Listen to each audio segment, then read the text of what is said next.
Alright, buckle up for a tale that sounds like it was cooked up during a late-night caffeine-fueled brainstorming session in a Hollywood low-budget movie writer's room.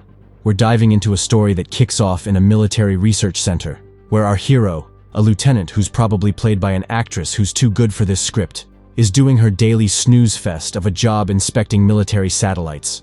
Lo and behold, she spots these massive, abnormal waves charging towards Earth from the sun, like cosmic surfers riding the ultimate wave, ready to wipe out every piece of space junk in their path. Now, you'd think this would cause a bit of a stir, but our lieutenant must be thinking she accidentally hit the simulate apocalypse button on her computer because she can't believe her eyes. She does the sensible thing and tells the captain, who, in a move worthy of the Worst Boss Ever award, tells her to just ignore it for a day. Yeah, because that's what you do when you see cosmic death waves heading your way. Just ignore it. It'll go away, said no sane person ever. Cue the switch to our next star of the show, Arman, a scuba diving instructor and submarine engineer living the dream on the coast of Turkey. His life gets a plot twist when his ex, Victoria, shows up.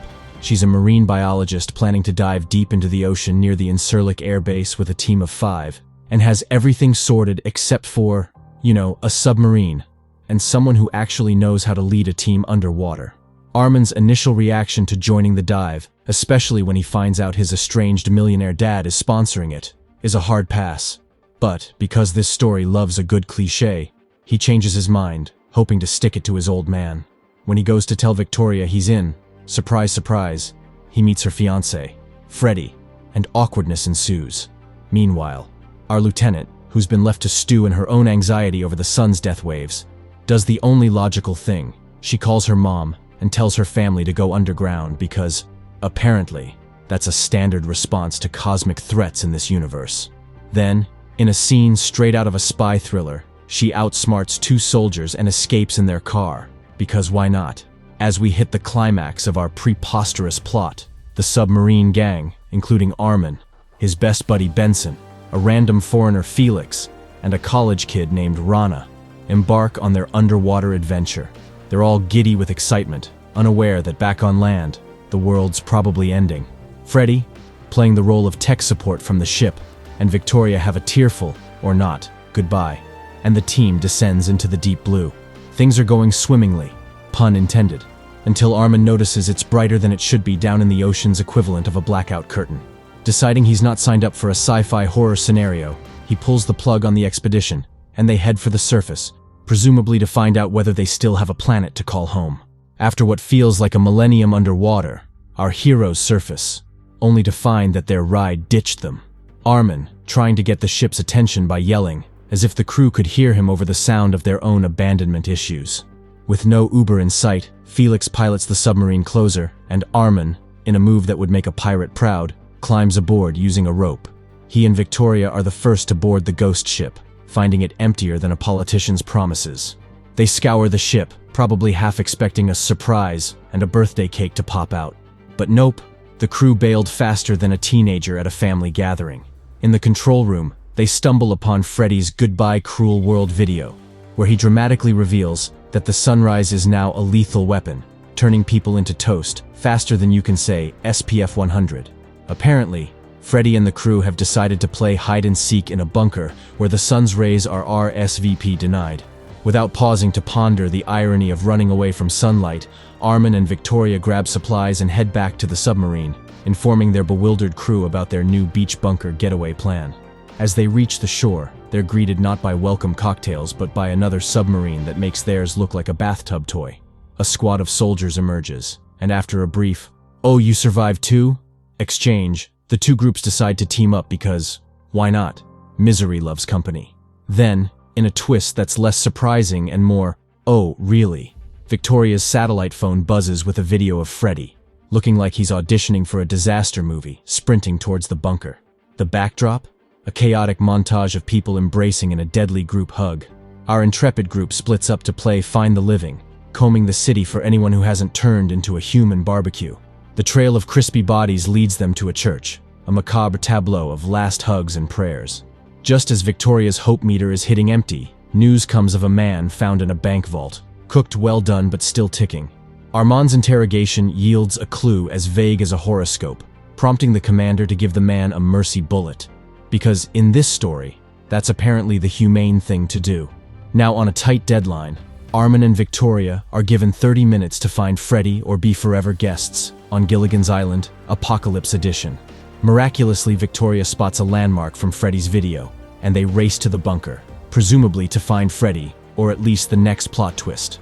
Somewhere else, a group of soldiers, in the midst of what's essentially the end of the world, decide it's the perfect time for a heist in a bank. Because, obviously, when society collapses, the first thing you'll need is a wad of cash, right? They're like kids in a candy store, stuffing their pockets with bills, when the chief engineer, presumably the only adult in the room, walks in. Plot twist. The safe door slams shut and they're all trapped. It's like a bad joke with no punchline. Outside, a soldier named Altan, who's probably regretting his career choices, tries to play hero, but realizes he's missing one tiny detail: the code. With a heavy heart, and probably lighter pockets, he leaves his buddies to their fate, which is, spoiler alert, not a surprise birthday party. Cut to the dock, where Rana, our resident tech whiz, stumbles upon a news article about the sun's temper tantrum. The article throws around big words like polarization and energy shifts, making it sound like the sun just needed a good nap, not that it's roasting humanity like marshmallows. Rana figures the writer was probably typing this out while running for their life, hence the "I'm not sure what's happening, but it's bad" vibe. Meanwhile, Arman and Victoria make it to the bunker, hoping for a miracle but finding a graveyard instead. The scene is like a horror movie, minus the popcorn. Victoria finds Freddy, who's left her the world's most tragic voicemail, proving once and for all that being right doesn't feel so great when you're also dead. Back at the submarine, which now feels more like a high school clique than a military operation, Arman and Victoria return to a less than warm welcome. The commander plays hard to get, but the chief, clearly the only one with some sense, lets them aboard. The catch? They're now glorified janitors. Nothing like surviving the apocalypse only to clean toilets, right? Just as they're settling into their new roles, the submarine starts throwing a tantrum. With the chief engineer playing hide-and-seek in a bank vault, it's up to Arman to save the day. Turns out, he's a hydraulic whisperer. Who knew? The chief, in a move that shocks absolutely no one, promotes him on the spot. The commander's not thrilled, but let's be honest, nobody asked him. As they're trying to find some normalcy in scrubbing floors, Altan crashes the party, slinging insults like they're going out of style. Because nothing brings people together like mutual disdain in the face of global disaster. So Altan, the submarine's unofficial party planner, who decides that amidst global annihilation, what they really need is a good old-fashioned mutiny over snacks. Because obviously, when facing the apocalypse, the priority is to ensure a steady supply of canned peas and corn. Victoria, taking none of this canned madness lying down, marches to the chief like a kid tattling on her brother, complaining about being treated worse than a character in a true crime podcast. The chief, doubling as the submarine's conflict resolution officer, promises to play nice, because nothing says post-apocalyptic leadership like making sure everyone feels heard. Meanwhile, Altan, who's clearly missed his calling as a melodrama villain, decides to stir the pot further by accusing Victoria of grand theft, pantry edition. Olivia, the chief's daughter and apparently the only adult in the room, steps in to prevent Victoria from being accused of the great canned food heist of the apocalypse.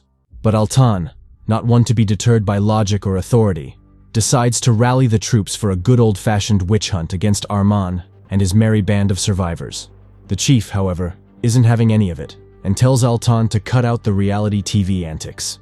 Arman, in a moment of peacekeeping that would make Gandhi proud, steps up to remind everyone that they're possibly the last humans alive. So maybe, just maybe, they should try not to kill each other over beans and booze.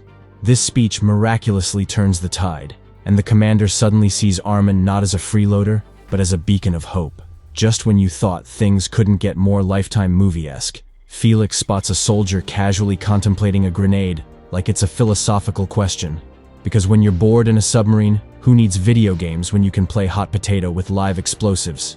The chief, in a heroic but clearly unthought-out move, decides to tackle the situation head-on, literally.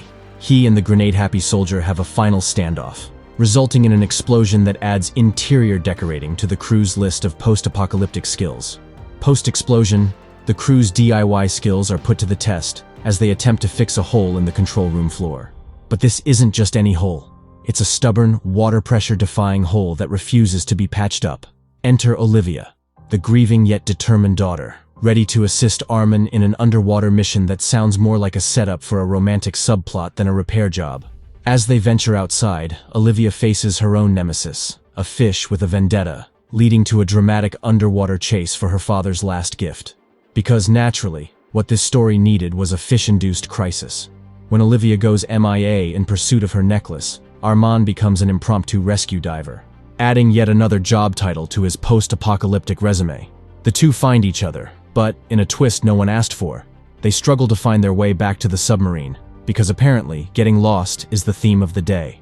And so, our tale of survival, canned food politics, and impromptu welding continues, proving once again that even at the end of the world, humans will find a way to make things unnecessarily complicated. Just when you thought our underwater adventure couldn't get any more melodramatic, the crew fixes the electric system in the submarine because, apparently, DIY is a post-apocalyptic skill everyone magically possesses. They follow the lights back inside like moths to a flame, and Arman, in a moment of chivalry that would make a knight blush, asks Olivia to zip it about their little excursion to avoid submarine drama. Because, of course, what's a little life-threatening adventure between friends? Once they're back, everyone breathes a sigh of relief, probably more about the hole being fixed than seeing Arman and Olivia.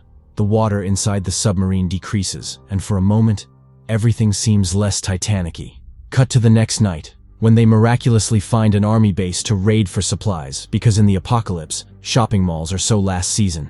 Benson, clearly feeling left out of the scavenger hunt fun, decides to take a leisurely stroll up a hill because, sightseeing during Armageddon is on everyone's bucket list. What he finds instead of a scenic view is a wildfire engulfing the city, sparking a crisis of identity and a rather dramatic existential meltdown. Back at the base, the commander and crew stumble upon a scene straight out of a horror movie. Their colleagues dead, presumably while brainstorming their own version of an escape room challenge. They hold a funeral for the fallen soldiers because manners matter, even when civilization has collapsed.